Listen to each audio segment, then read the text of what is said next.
Good morning, first of all. Good morning. I have a few questions from community. Good. From German community. Okay. And would shall we start? Just. Thank you so much for translating. It's a pleasure. I try my best. It's a pleasure to talk to the German community. Tell me, what are they curious about? So, Forsaken. Yes. How is Forsaken different to other expansions like The Taken King, for example? Well, let's see. We have two new destinations for you to explore. The Tangled Shore is going to be the lawless frontier where you're going to hunt down Uldren's gang of barons that have assassinated Cade 6. After the campaign is finished, you unlock a new destination. You go into this second place called the Dreaming City, which is a destination that we've built to host the endgame. It's going to be full of mysteries and secrets and awesome rewards that you can earn. So there are more places for you to explore if we're comparing it to the Taken King. There's a brand new activity. We have Gambit in Forsaken, which is a great hybrid of PvE and PvP. It's both competitive and cooperative. So two teams of 4 players go into their own arenas. They're racing each other to burn down their enemies, but they can also invade each other and disrupt each other's progress. So there's all kinds of things to do in Forsaken in terms of the new story, the new activity, a brand new raid at the center of the Dreaming City. We've packed it full of tons of weapons and pieces of armor and the things that you're going to earn to make your Guardian more powerful and more unique. We are extremely excited about what Forsaken is going to be. We think it'll be an incredibly transformative update to the Destiny player experience, and it is the biggest expansion that we've ever created. Very nice.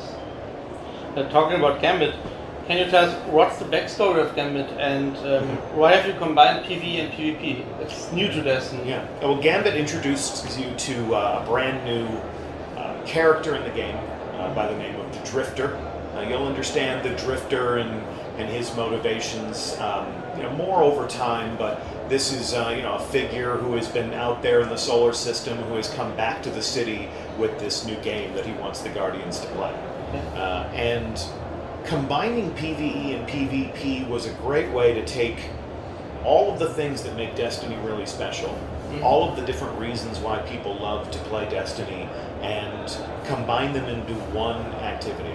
So no matter what type of player you are in Destiny, whether you love to play raids or strikes or story missions or Crucible, you're going to be able to play a valuable role on your Gambit fire team.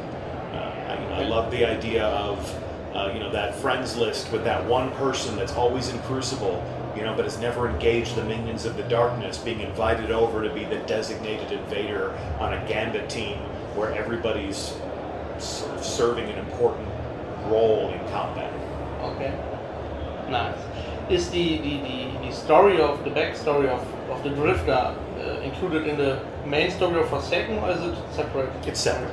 Yeah, okay. It's separate, and we're not necessarily telling a long story about the Drifter. You'll get a sense of his personality. You'll get a sense of what sort of mood revolves around the Drifter. He's not a character with his own campaign or with his own story. He's there to add his special flavor to the game and to give you a new reason to play. So I don't want to set you up for thinking that there will be a bunch of cinematic cutscenes about the Drifter and where he comes from. He is a new figure in the world of Destiny and brings with him a new way to play the game. That's great. So what are your personal highlights in Forsaken? Can you tell us something about it? We've spent this entire summer introducing our community to Gambit, and it has been a real bright spot in the whole conversation around Forsaken. We've been to different events, like we are in GamesCom over in Hall 7. People are lining up to play Gambit, and they're coming away really excited to get their hands on it at home in their own game room. I've really loved seeing the response that activity has gotten. I spend a lot of my own personal time in the Crucible, so I like activities that are competitive, that you can play with your friends. I'm living proof that you don't have to be amazing in the Crucible to love it. And I think it's going to really strengthen those social bonds of teamwork that Destiny's good for. And it's something that I'm sure I'm going to play a lot with my own personal client. Yeah, I played it yesterday. It's amazing. Can't stop playing it. Good, good. Really great. So, something about the strikes in Forsaken. Are the upcoming strikes also become campaign missions like they were in Osiris and Romance? Well, I mean, the strikes certainly contribute to your understanding of the world. One of the strikes takes place in the Dreaming City. The cool thing about strikes in Forsaken is that we've actually put them on the maps. So when you open your director, if there's a specific strike that you want to play, you'll be able to just select it and go and enjoy it. And that goes for all of the strikes that are currently in the Destiny 2 player experience. We're going back and we're adding them all to the maps. So you'll be able to have a lot more choice as to how you spend your time in the world of the game. Very great. Do they have an own introduction while you fly to it in the loading screen like in Destiny 1, or just in the strike itself? I'm gonna let you. If you know what I mean. Yeah, I'm gonna let you discover that for yourself. Okay. I don't want to tell you too much about any of these things. I think we've really gone to great lengths to set players' expectations about what Forsaken is. I think once upon a time, Bungie probably would have let Cade's death be a surprise while you sat and played the game. So at this point, we're trying to leave as many things for you when you play as possible. Yeah. Good idea. It's difficult, but especially in the age of data mining information on the internet, it's hard to preserve the quality of the game for when you actually get to experience it yourself. And that's an important part of entertainment, I think, is discovering things. When you look at things like the Whisper of the Worm, which was the random quest that appeared from out of nowhere. That was amazing. Yeah. Even if the people knew about the Whisper of the Worm because of data mining, what you just said, no one knows. Right. Well, and that the biggest value of the Whisper of the Worm is that no one saw it coming. Yeah. And we like the ability to surprise our players. We like the ability for the world of Destiny to surprise you with something that you weren't expecting, and to feed you a challenge that maybe you weren't ready for, and there has to be that moment of problem solving and riddling and coming together as a community to really understand what these things are. We like that, and we intend to do more of that. Cool. So a very special question. In the near future, will there be more new lore and story missions about the traveler itself? So we continue to explore the past and maybe the future of the traveler. Yeah, I mean, the traveler's obviously an important fixture in the world of Destiny. I mean, it's the source of our power. It's going to be, it's essential to a lot of the mystery that we contemplate in the world of Destiny. Forsaken is interesting because this is a departure from your usual mission as a Guardian. So right now, we are not contemplating the traveler. We are focused on Cade and our path to revenge. We're focused on vengeance for Cade. We're focused on the outlaws that have killed Cade, and they are your targets. They are going to be your sole focus. These 8 barons that answer to Uldren, Prince of the Reef, and you're leaving the city. You're walking away from the traveler to go into this lawless frontier. And somewhere in between the light and the darkness is where you're forging this path. That's where the word Forsaken comes from. It is you and your character that are forsaken, because you're going it alone, and you're going to seek your own agenda. So not necessarily doing the bidding of the traveler, but following your own motivations and choosing your own targets. Cool. Speaking of Cade, what were the ambitions that you used Cade 6 to build up the new story for Forsaken? Tell me the first part again. What was the ambitions to use Cade? Sure. The Scorn Yeah. And the barons that lead them are your new enemy. And when this story begins, the first thing you're going to learn about them is that they're powerful enough to kill a vanguard. So this creates, I would hope, a sense of dread that this is a nasty enemy that is strong enough to kill the most notorious hunter sworn to protect the tower. At the same time, this creates a great emotional motivation. There is a real sense of weight and purpose and high stakes, so that as you begin this hunt and you choose which of these barons that you want to take on first, because you do get to pick the order and the sequence of this experience. You get to choose which baron you want to hunt, and then the next, and then the next, and the next. It's not necessarily a linear storytelling, but you get to design the pace and the structure and the flow. And however much anger you feel in your heart about the fact that Cade 6 is dead, you get to take that and funnel it all in the positive direction that leads you into the action of the game. Okay. So, another topic, the annual pass. Yeah. Why did you change the expansion pass system to the new annual pass system? We are always looking to change the way Destiny entertains people who want to call it their hobby. Once the story missions are over, we like it when the game transforms into a place where you can go and interact with your friends or reach your maximum potential as a guardian. Throughout the course of the next year, we're going to continue to do that for every player of Destiny 2 with seasonal updates. So there are going to be a number of different seasons, each with their own theme.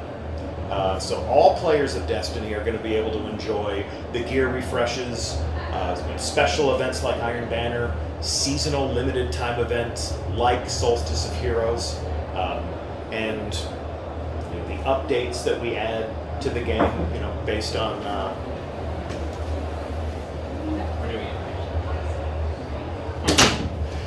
gotta love a show with 400,000 people in it. Where was I? So the seasons. All of the players of Destiny get to enjoy the seasons, but for the most hardcore Destiny fan that wants a deeper level of engagement and investment, the annual pass will add additional things to do in each season that complement that theme.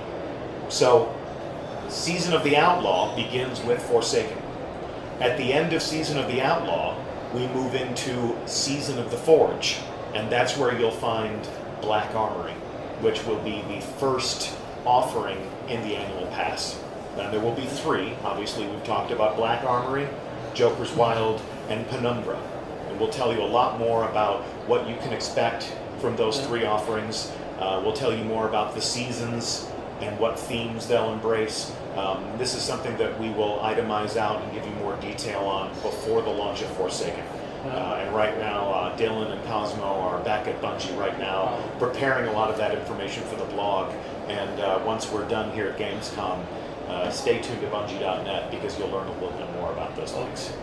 So for the release of Forsaken, yeah, we'll provide some more information as to the cadence and the structure and the flow, and exactly how the seasons and the annual pass will work together to reunite the community around new things to do and new ways to experience the world and new themes that they'll get to enjoy. Can you tell us if the expansions of the annual pass continue the story of Forsaken, or are they separated? They're different things. Different things. Yeah, they're different things. Introductions to new people in the world, opportunities to experience the action in new ways, new rewards, new ways to play, things like that. Very cool.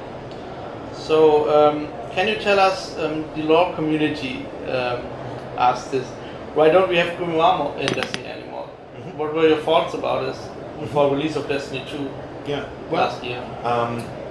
What we're trying to do is we're trying to move more of that storytelling into the game.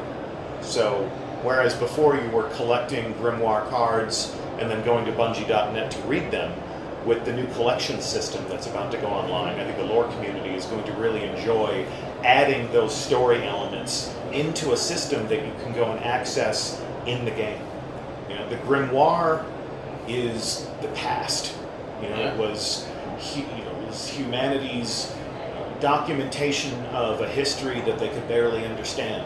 It was sort of the shards and the remnants of what we knew about the Golden Age and the collapse. But going into Forsaken, you'll discover things about the world that you're experiencing, in the present, of the story that we're telling, and you'll be able to go right there in the game into the collections, and you'll be able to look at all of the lore and all the story elements that you're collecting as you explore the world, and that will deepen your understanding of the world that you're exploring, the people that you're meeting, and the things that you're experiencing. Yeah.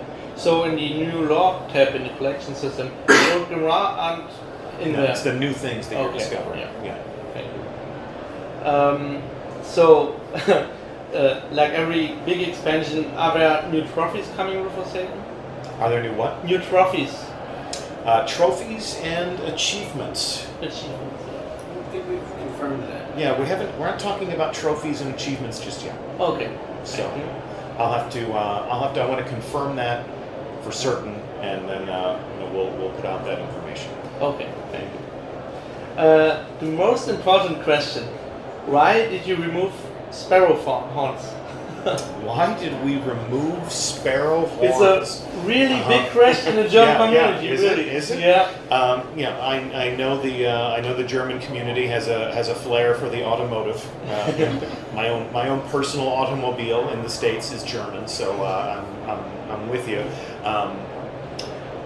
Whenever you're making a game as complicated and as diverse as Destiny, with so many different things to do and so many different ways to play, you take a look at where you can invest your time, where you can spend your efforts. And I don't have a really good answer for your question. I do see a number of chatter on social media and on different forums about sparrow horns. I love my sparrow. I've always loved the vehicular aspects of Bungie games, and I will remind the developers that it's a thing that they should bring back. My own personal sparrow horn in Destiny was the Taken. Oh. The Taken that sounded like a deep bass foghorn. But I'll tell them that they want you to bring that back. Thank you very much. Promise. So that's it. Thank you very much. Yeah, thank you for your time. Thanks, and thanks for the questions. It was a good conversation. Yeah, thank you.